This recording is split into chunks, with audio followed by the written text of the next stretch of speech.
Emma Carter had always believed that love could survive anything: poverty, disappointment, and endless sacrifices. She married Daniel Carter when he was just a struggling accountant trying to build a better life.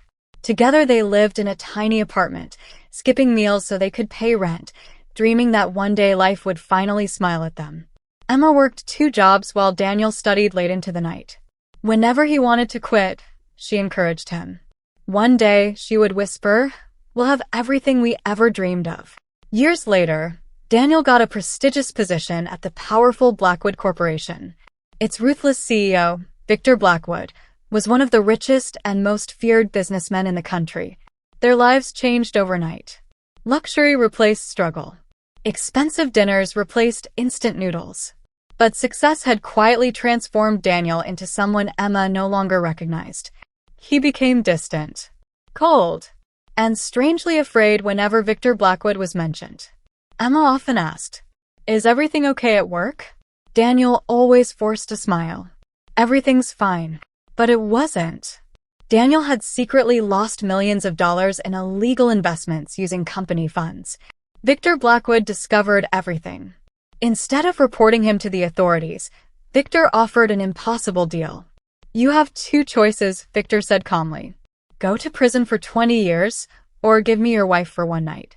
Daniel felt the world collapse around him. He begged. He cried. He offered to repay every cent. Victor simply smiled. "Tomorrow night. Bring her." That evening, Daniel returned home looking completely broken. Emma immediately noticed his swollen eyes. She sat beside him. "Daniel, what's wrong?" For several minutes he couldn't speak. Finally, tears rolled down his face. His voice trembled. "I sold you to my boss." Emma stared at him. Her heart stopped. "What did you just say?" Daniel buried his face in his hands. "I made terrible mistakes. I stole money. He found out. He gave me one chance to save myself." Emma slowly stood. She couldn't believe the man she had sacrificed everything for had traded her like an object. Her tears disappeared. Only silence remained. Without another word, she walked into the bedroom. Hours later, Emma opened her closet. Instead of choosing comfortable clothes, she pulled out her elegant long black dress. She looked into the mirror. No tears, no fear, only determination. She whispered softly, "Tonight, someone else's life is about to change." Victor Blackwood lived in a massive mansion surrounded by private security.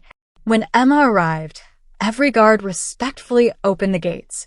Victor welcomed her personally, but instead of the expression she expected, he looked uncomfortable.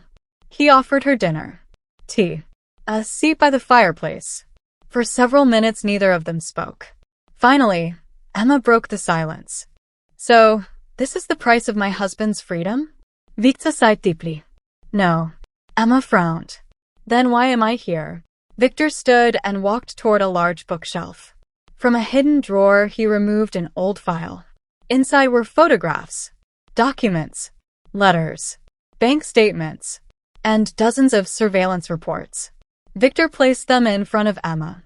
"Read." Emma's hands trembled. Every page revealed another horrifying secret.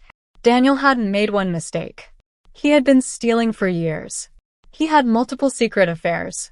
He had secretly transferred their house into his own name. He had forged Emma's signature on several financial documents. He even had a second apartment where another woman was living. Worst of all, there was no deal forcing Daniel to give up Emma. Victor had never demanded such a thing. Daniel had invented the story because he believed Emma would leave voluntarily, allowing him to escape with both his career and his mistress. Emma's entire world shattered.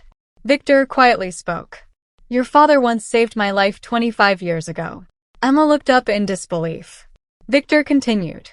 "I promised him that if his family ever needed help, I would protect them. When I discovered what Daniel had done, I investigated everything. You deserve the truth." Emma couldn't stop crying.